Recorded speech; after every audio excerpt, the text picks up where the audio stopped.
Hello baby， 我係 Julia 伴讀媽媽。喺我哋開始今日嘅故事之前，請你跟我做一個深呼吸。吸氣嘅時候，想象一下你吸入咗森林裏面淡淡嘅香氣。呼氣嘅時候，將今日所有嘅疲勞同埋唔開心都輕輕咁呼出嚟。喺一個離星空好近好近嘅地方，住咗一位月亮媽媽。月亮媽媽最特別嘅地方呢，就係佢唔單止會發光，每當佢見到地面上有小朋友需要安慰嘅時候，佢嘅光就會變成好溫柔嘅粉紅色。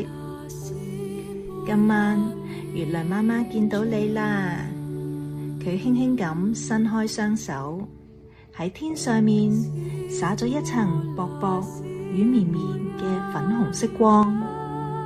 呢道光好溫柔咁抱住你張床，抱住你嘅枕頭，同埋抱住你好細小嘅身體。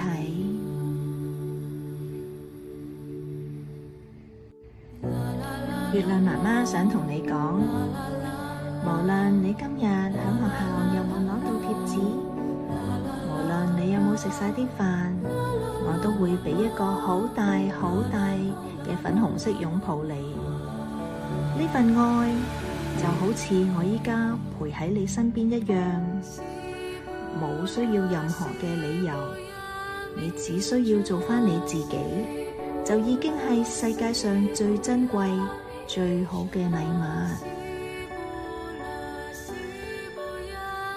而家月亮媽媽喺你個額頭上面輕輕咁點咗一下，留低咗兩個亮晶晶嘅金色光環。呢個係一個守護印記，佢會保護你嘅夢境，等你瞓醒覺之後，身體入面每一個細胞都會悄悄咁修復，令你聽日更加有力量去迎接新嘅一日。好啦，小寶貝，依家合埋眼瞓覺啦，你已經係被粉紅色嘅愛包圍住啦。我係伴讀媽媽 Julia， 帶住呢份愛同埋祝福，你喺一個溫暖裏面瞓覺，我哋喺夢裏面見啦。